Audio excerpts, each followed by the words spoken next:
Hello, everybody, and welcome to a new episode of Hello Fort Wayne, College TV's television show where we interview people around the area who are doing cool things. And there's nothing better than this cool thing we're talking about today. And I am with the co-founders, co-creators of the Big Fort Fest. Thank you guys both for joining us today. So with Big Fort Fest being a new thing, why don't you just kind of give us a little rundown of your background in Fort Wayne? Because like we had talked before we started filming, you guys also do the tattoo festival, right? Sure. My brother Jess and I, we own Studio 13 Tattoo right here in Fort Wayne, Indiana. We just celebrated our 25th anniversary last year. So we're a long-running tattoo shop. But we've worked in festivals for quite a while. We put on the Fort Wayne Tattoo Fest, and then we have Tattoo Fest across the country. We currently have 15 cities that we're in across the country. So Jess and I spend a lot of time on the road. Being Fort Wayne natives, we always want to do as much as we can right back here at home. But we have 14 other cities that we go visit every year, do a thing, and then come back to Fort Wayne, Indiana. So when the opportunity came about to essentially replace the Three Rivers Festival, we had kind of talked about what that looks like between ourselves as things were kind of going on and things would come and go. And as the opportunity arose, we decided we should do another awesome thing right here in Fort Wayne. Anything you want to add to that at all? Okay, so that will lead me right into my first question is, what is the Big Fort Fest going to do differently? Hopefully everything. And the things that we really enjoyed about downtown festivals, hopefully we replicate those, but on a more local scale. So our focus for Big Fort Fest is to not bring in a fly-by-night carnival. Somebody who comes into town, sets up, takes the hard-earned money from Fort Wayne and disappears with it the day after the festival's over. Our goal is to draw people from Fort Wayne in to see what Fort Wayne has to offer, and then draw the surrounding area in Ohio and Northeast Indiana and Southern Michigan. We know the importance because of our long-running small businesses here in Fort Wayne of keeping the dollar local, and that's one of our biggest focuses here. Yeah, it's really important to us that like what previously was Junk Food Alley turns into all of your local favorites instead of, companies you've never heard of.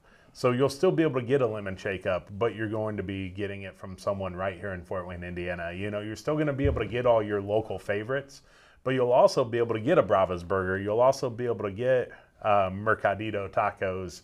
You're going to be able to get all of the things that you've grown to love about Fort Wayne, Indiana.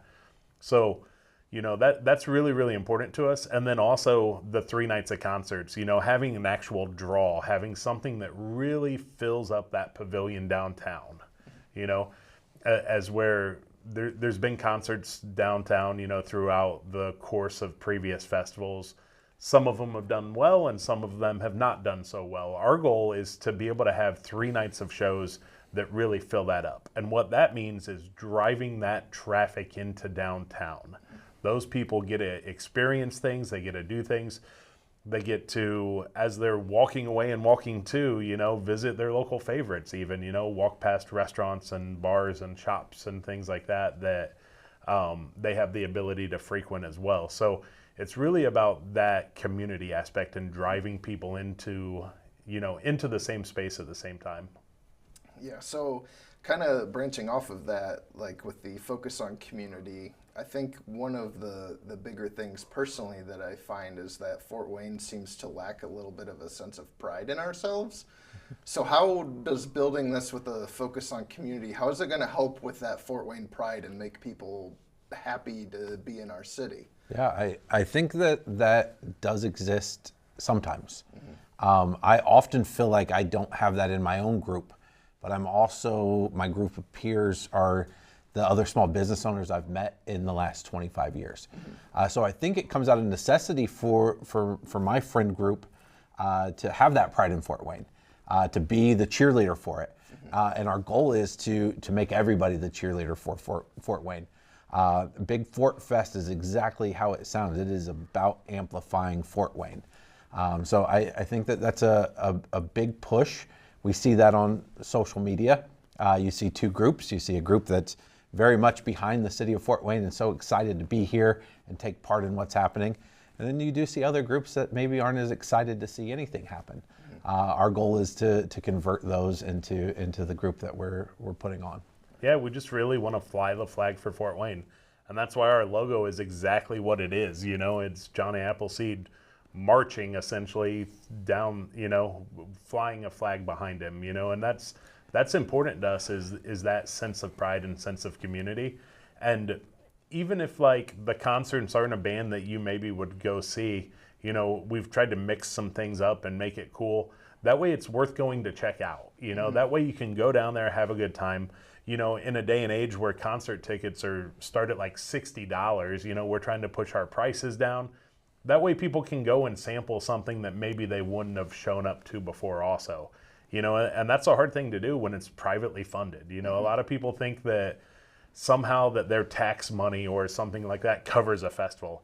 And don't get it twisted, you know, the Three Rivers Festival wasn't siphoning all of Fort Wayne's tax dollars, you know. We're not getting Fort Wayne's tax dollars. This is funded by ourselves and people that want to make things cool, you know, like people that want to have something fun. So, you know, it's really cool for us to see people get really excited about it and just maybe even step out of their comfort zone and go to something they wanted otherwise.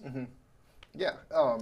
So speaking of Three Rivers, since that had such a long-running tradition and it kind of, I guess, ended disappointingly is the way I could say it, because it just fizzled out. There really was no goodbye to it. So a last hurrah would have been cool. Yeah. Right, yeah. So what are some elements maybe from Three Rivers and all of that tradition that you're planning to help carry over? So everyone has their favorites. You know, Jess has his favorite part of the former festivals. I have my favorite part.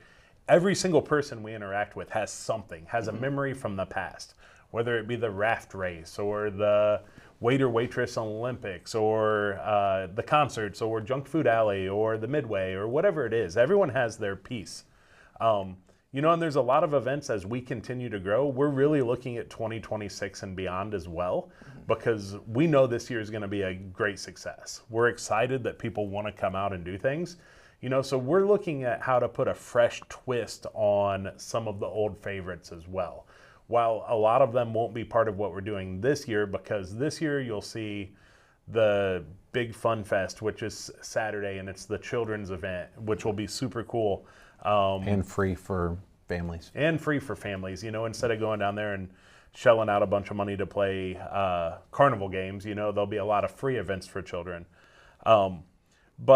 And having concerts and having the market and having our version of the food alley, you know, and all of those things are what we're able to fit into a short timeline on 2025. We've already talked about, it's like, what does a bed race look like? You know, how do we make that sustainable and viable?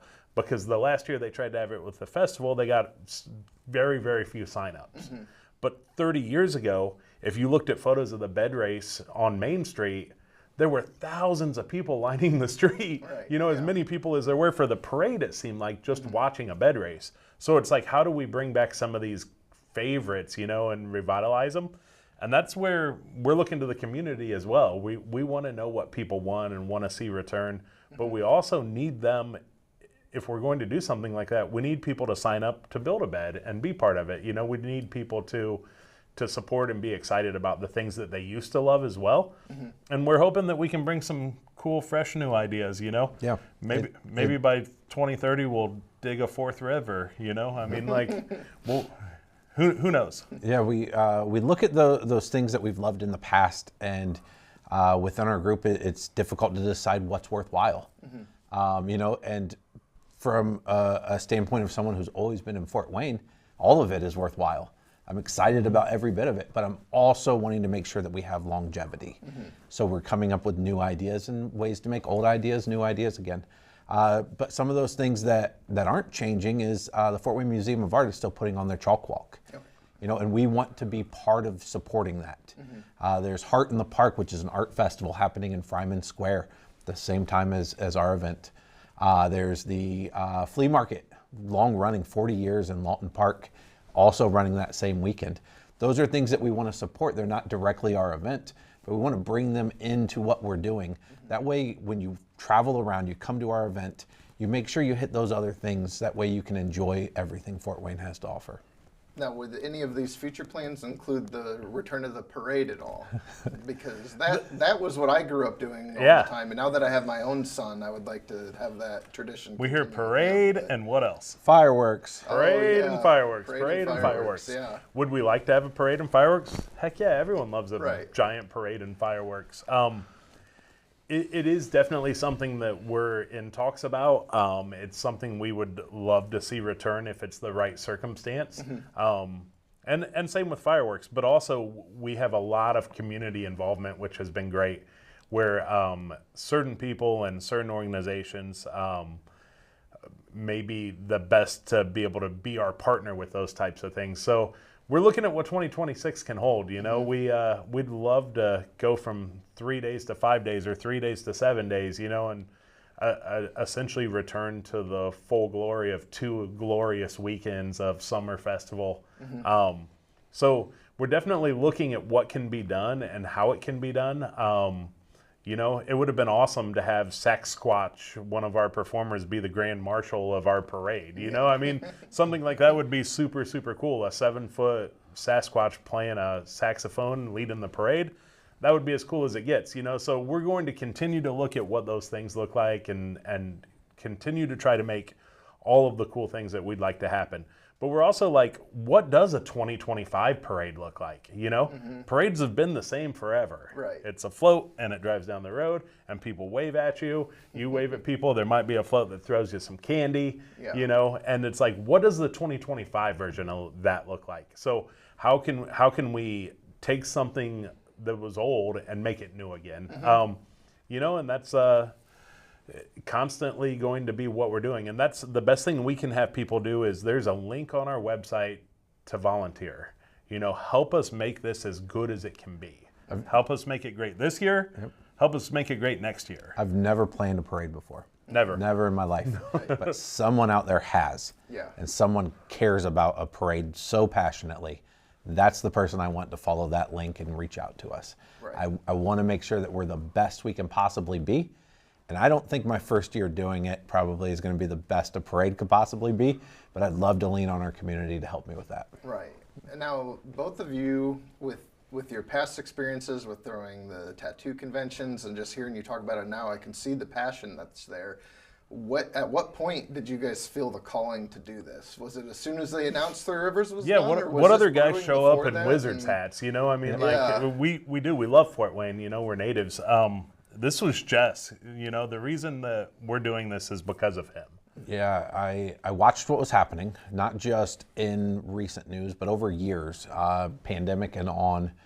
And I'm a patterns guy. I watch patterns, and I kept saying to Jake, and then our other partner in this, also named Jake, I kept saying to him, I said, what happens when there's not a downtown festival?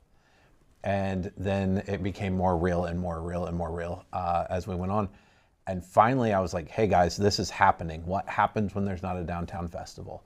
And as much as they could say that it was me who was the push for it, it was that I said, there's not a downtown festival. And they said, let's do it. Right. There wasn't a back and forth then. The minute the space was available, it was like, let's do this and let's make it our love letter to Fort Wayne. Yeah, and it's cool to be the people that Fort Wayne thinks of when something like this came about, you know?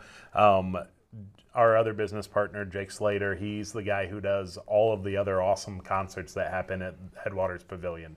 He brought Ludacris and Juvenile last summer. He brought Nelly before. He's brought, you know, just tons of great killer rock acts and things like that down there.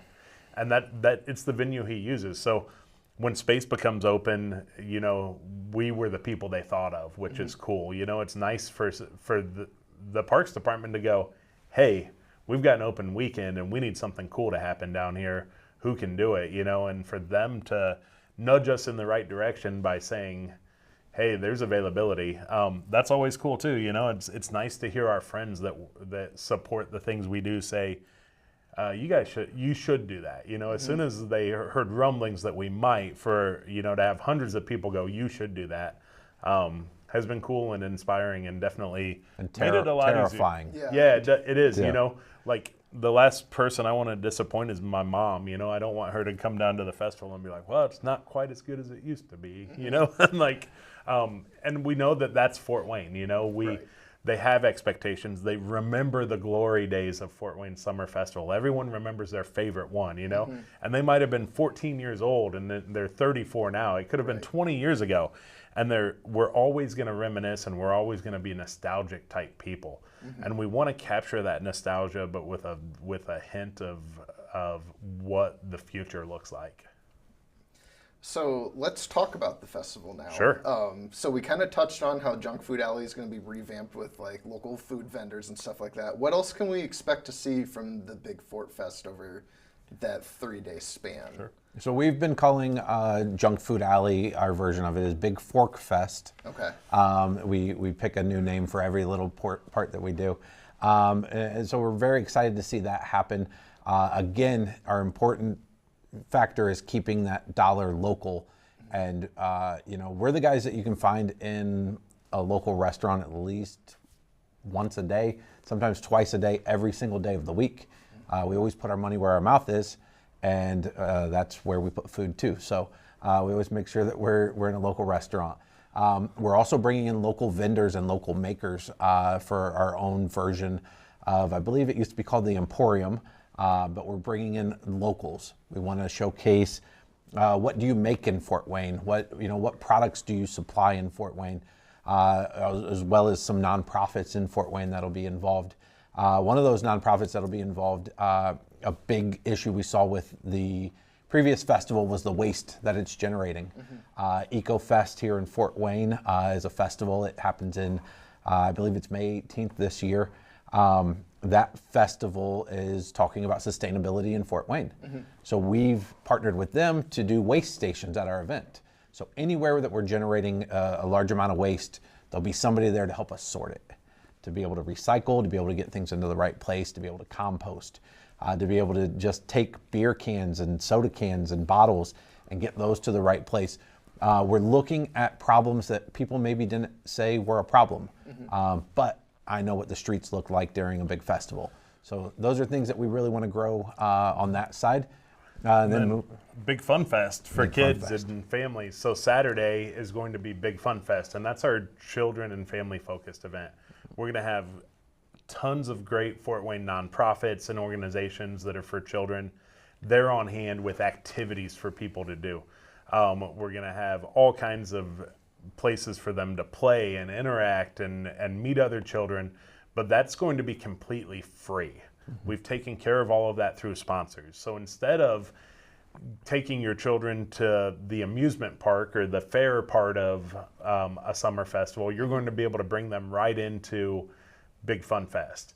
And they're going to be able to do everything that we have to offer right there at no cost. And we understand right now that that's a major concern for families, you know, is if it costs this much to eat and this much to do the things and this much to play games and ride rides and do all of the things, the more children you're bringing, the more expensive that gets and the harder it is for you to come enjoy it. Right. So our goal is for them to be able to be out there and to be able to experience some of the amazing things and places Fort Wayne has to offer, but all in one place.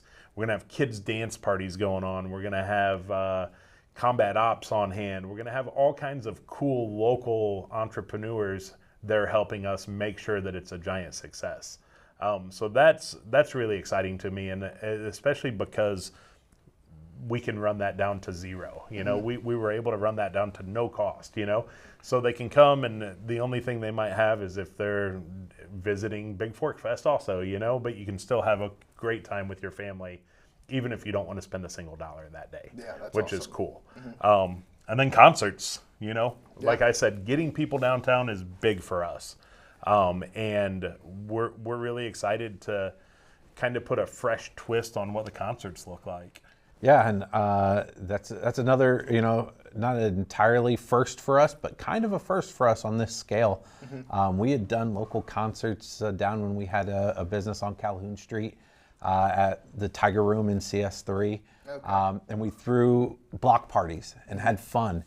And we said to ourselves, we're like, well, those felt magical for us. So how do we do that on a larger scale? What makes this feel more magical? So as we brought in these headliners on, we also looked at how we fill those other spaces. And a couple important things was filling it with some local talent from Fort Wayne. Our very first night, my favorite musician and MC in Fort Wayne, Sankofa, is going to be opening up the night. And I couldn't think of a better person to kick off our kickoff party. And then we looked at other things like, we brought Bone Thugs and Harmony. Bone Thugs and Harmony, again, nostalgia. Everybody has a nostalgia for where they were the first time they heard one of their songs, or the party they were at, or the bus they were. For me, it was the 6th grade bus. And my friend put the earbud in my ear and it had the tape.